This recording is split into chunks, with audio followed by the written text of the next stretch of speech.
ሰላም ጤና ይስጥልኝ ውድ ቤተሰቦቼ እንዴት ናችሁ? እኔ ምኑ ይየልት ነኝ። ቻናሉ ደግሞ ዘወትር ወደ እናንተ አስተማሪ ክንውኖችን የማቀርብበት ቻናል ነው። ቻናሉን ሰብስክራይብ በማድረግ ቤተሰብ ይሁኑ። ቻናሉ እንደምታዩት 100 ያልሞሉ ሰብስክራይበሮች ናቸው ያሉን ማለት ነው። እንግዲህ ቤተሰቡን ወደ 1000 ማሳደግ ወይም ደግሞ በ10 እጥፍ መጨመር አለብን ማለት ነው። ቻናሉን ሰብስክራይብ በማድረግ አስተዋጽኦ አድርጉ።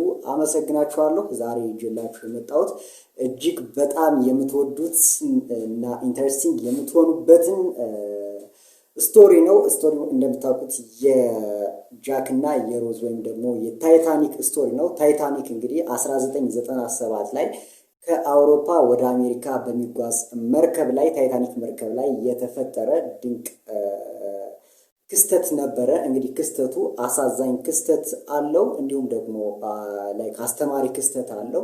ድንቅ የፍቅር ኢንተረስት የሚያደርግ ክስተት አለው ማለት ነው። ታይታኒክ እንግዲህ ከ1997 ላይ ከአውሮፓ ወደ አሜሪካ ሲጓዝ ሁለት ጥንዶች ነበሩ ወይም ደግሞ ፍቅረኛሞች ነበሩ። አንደኛዋ ሮዝ ነች። ሮዝ ማለት እንግዲህ ሮያል ፋሚሊ ነች። እቺ ሮያል ፋሚሊ ላይ የሀብታም ልጅ የሆነች ልጅ ያለ ፈቃዷ ካገባችው ባሏ ጋር እና ከቤተሰቦቿ ጋር ከአውሮፓ ወደ አሜሪካ በጉዞ ላይ በነበረችበት ሰዓት፣ እንዲሁም ደግሞ ጃክ ከቤተሰቦቹ ከአሜሪካ ወደ አውሮፓ በነበረበት ሰዓት ላይ ነው። እንግዲህ ፊልሙን አይታችሁታል ብዬ አምናለሁ። ሁለቱም መርከብ ውስጥ ይተዋወቃሉ። ድንቅ የፍቅር ጊዜና ታሪክ ሰርተው ያልፋሉ ማለት ነው። ግን ከዚህ ፊልም ድንቅ ታሪክ ካለው ፊልም በስተጀርባ ሌላ ድንቅ አስተማሪ ታሪክ አለ። ስለዛ ታሪክ ነው የምነግራችሁ። ለዛ ነው መግቢያው ላይ ከታይታኒክ በስተጀርባ የሚለው ማለት ነው። ከታይታኒክ በስተጀርባ ድንቅ የነበረው አስተማሪ ታሪክ ምንድነው? የአንድ ቤተሰብ ታሪክ ነው።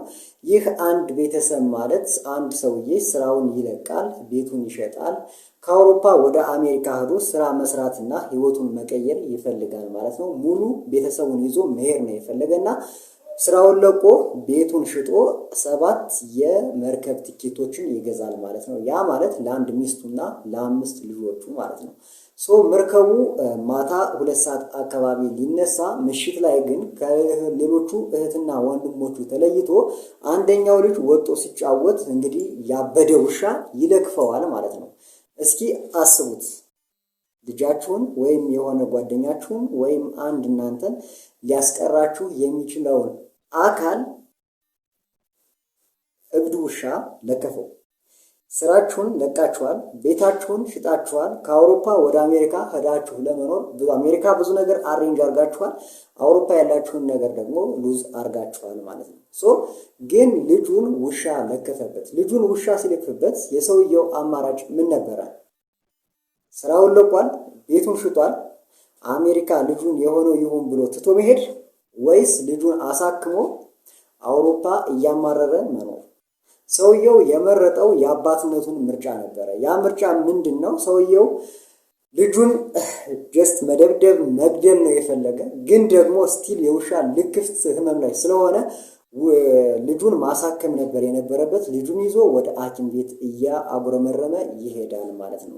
ልጁንም እጅግ በጣም ይፈርድበታል። ሌሎች እህቶቹና ወንድሞቹ ከቤት ሳይወጡ ከኛ ጋር ቁጭ ብለው ባሉበት ሰዓት እሱ ግን ጠፍቶ ወጦ ያበደ ውሻ ለከፈው። ስራዬን ለቅቄ ቤቴን ሽጬ ከአውሮፓ ወደ አሜሪካ ሄጄ እኖራለሁ ብዬ በማስብበት ሰዓት ላይ ታናሹ ልጄ ይህን ችግር በመፍጠር እዚሁ እንግዲህ ጎዳና ተዳዳሪ አርጎ ሊያስቀረኝ ነው በማለት ሆስፒታሉን ይቀውጠዋል ማለት ነው።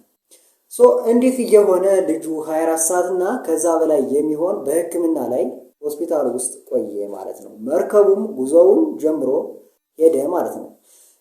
እስኪ እንግዲህ ይሄን እንዴት ታዩታላችሁ? እናንተ ላይክ የሆነ ቢዝነስ ልጀምሩ ፈልጋችሁ ወይም ደግሞ የሆነ አዲስ ህይወት ልጀምሩ ፈልጋችሁ ወይም ደግሞ አዲስ ሀገር ቀይራችሁ መኖር ፈልጋችሁ እዛ ሀገር ላይ ብዙ ተስፋ አድርጋችሁ እና ደግሞ አሁን ያላችሁን ብዙ ነገር አጣችኋል። እዛ ለመሄድ ማለት ነው። ነገር ግን ከዚህ ወደዛ በምታረጉት ጉዞ ውስጥ ሌላ ክስተት ተፈጠረ። ይሄ በእያንዳንዳችን ህይወት ላይ ሁል ጊዜ አንድ የምንፈልገውን ነገር ሊያሳጣን የሚነሳ ክስተት እንዳለ ማሳያ ነው። ክስተቱ ግን አሁን የምነግራችሁ በጎ ጎን አለው ወይስ መጥፎ ጎን አለው፣ ምን አይነት አጋጣሚ ይዞ ይመጣል የሚለውን ነው ማለት ነው። እና ሰውየው አንድ ቀን ጠዋት ከሆስፒታሉ ሳይወጡ ልክ ከእንቅልፉ ሲነቃ ምን አየ መሰላችሁ? ያን እንደምታውቁት እኛም ሀገር ላይ ሆስፒታሎች የአስታማሚ ማረፊያ ክፍሎች ላይ አስታማሚዎች እንዲዝናኑ ተብሎ ቴሌቪዥኖች አሉ። እና ሰውየውም ቴሌቪዥኑን ሆስፒታል ውስጥ ያለውን ቴሌቪዥን ሲያይ ያየው ነገር ማመን አልቻለም። ያየው ነገር ምን ነበር መሰላችሁ? በእያንዳንዱ የዜና አውታር ላይ የዓለም የዜና አውታሮች ተመሳሳይ ዜና እያስተላለፉ ነበረ። ያ ዜና ምን ይላል መሰላችሁ? 1500 ሰዎችን ይዞ ከአውሮፓ ወደ አሜሪካ ሲጓዝ የነበረ መርከብ ከተነሳ ከ2-3 ቀን በኋላ አሜሪካ ከመግባቱ በፊት ባህር ላይ ከአይስበርግ ጋር ወይም ደግሞ ከበረዶ ግግር ጋር ተጋጭቶ መርከቡ ለሁለት ስለተከፈለ በውስጡ ያሉ 1500 ሰዎች እንደሞቱና ከነዛ የተወሰኑት መርከቡ ላይ ከነበሩ የተወሰኑ ሰዎች ብቻ በህይወት በባህር ኃይሎች ምክንያት እንደተረፉ ሲነገር ዜናውን ያያል ማለት ነው። ይህ ሰውዬ አሁን እንደገና ተነስቶ በጉልበቱ ተንበርክኮ ፈጣሪውን ማመስገንና ልጁን ማመስገን ይጀምራል ማለት ነው። ልግደለው ሲል የነበረው ሲሰድበው የነበረው ሲያማርርበት የነበረው ልጁን እንኳንም ወጦ ተጫወተ፣ እንኳንም በውሻ ተለከፈ፣ እንኳንም አስቀረኝ በማለት እንግዲህ ከማመስገን ይጀምራል ማለት ነው። ይህ ብቻ ሳይሆን የውሻውን ከባለቤቶቹ ሲለምነው ኖረ ነው የሚለው ታሪኩ ማለት ነው። የልጁን የለከፈውን ውሻ እኛ ጋር ይደግ በማለት እኛ ጋር ይኑር የኛ ሀብት ይሁን በማለት የውሻው ባለሀብቶች ሲለምናቸው ኖረ ይባላል። ምንድነው መሰላችሁ? አንዳንዴ በህይወታችሁ ውስጥ የሆነ ነገር የሚያሳጣችሁ ክስተት አለ። የምትሰሩትን ስራ የሚያሳጣችሁ ክስተት፣ የምትጀምሩትን ግንኙነት የሚያሳጣችሁ ክስተት፣ የምትጀምሩትን ቢዝነስ የሚያሳጣችሁ ክስተት፣ ከአንድ ሀገር ወደ ሌላ ሀገር ሄዳችሁ ግን መሄድ እንዳትችሉ የሚያደርጋችሁ ክስተት ይፈጠራል። ክስተቱ በሚፈጠርበት ጊዜ ራሳችንን እንደ ድለቢስ ወይም ደግሞ የምንሞክረው ነገር በሙሉ እንደማይሳካልን እንድናስብ እናደርገዋለን ማለት ነው። ወይም ደግሞ በቀጥታ በቃ ምንም ነገር ሞክር ለኔ አይሆንም፣ ይሄን ልሞክር፣ ይሄ ለመጨረሻ ጊዜ ህይወቴ ይቀየርበታል ያልኩት ውሳኔ ነበረ፣ ይሄ ለመጨረሻ ጊዜ ይጠቅመኛል ያልኩት ውሳኔ ነበረ፣ ግን ይሄም ቢሆን አልሆነም ብለን በጣም ብዙዎቻችን ተስፋ የምንቆርጥበት አጋጣሚ አለ። ከዚህ ከታይታኒክ ታሪክ ግን ልንማረው የሚገባው ነገር ምንድነው?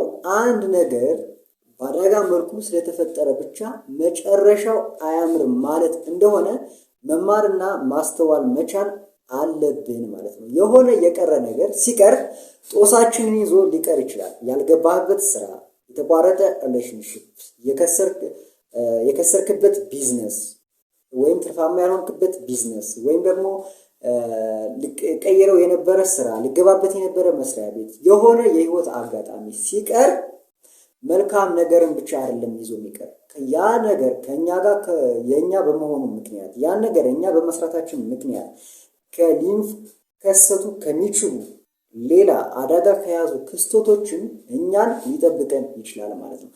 በታይታኒክ እና በእኛ መካከል ያለው ልዩነት ምንድነው? ታይታኒክ ላይ የተከሰተውን ክስተት ሰውየው በህይወት ኑሮ ማየት ይችላል። ወይም ደግሞ ክስተቱን ለምሳሌ ሰውየው ስራውን ኦልሬዲ ትቷል፣ አቋርጧል፣ መልቀቂያ አስገብቷል፣ ቤቱን ሽጧል፣ አሜሪካ ሊሄድ ነበር። አሜሪካ ብዙ ነገሮችን አስተካክሏል። ምናልባት አሜሪካ ገስት ሃውስ ወይም ደግሞ መኖሪያ ነገር ተከራይቶ ወይም ደግሞ ቤት ገዝቶም ሊሆን ይችላል።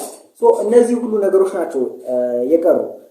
ነገር ግን ምንድነው ሰውየው በህይወት መቀጠሉ እንደሚሻልበት እንደሚያምን ወደ አሜሪካ ለመሄድ ያሰቡ ሰዎች በሙሉ ኦልሞስት 1500 ሰዎች ህይወታቸው ባህር ላይ ከአይስበርግ ጋር በተከሰተ ግጭት ምክንያት እንደጠፋ ሲያይ ማመስገኑ ነው የተያያዘው።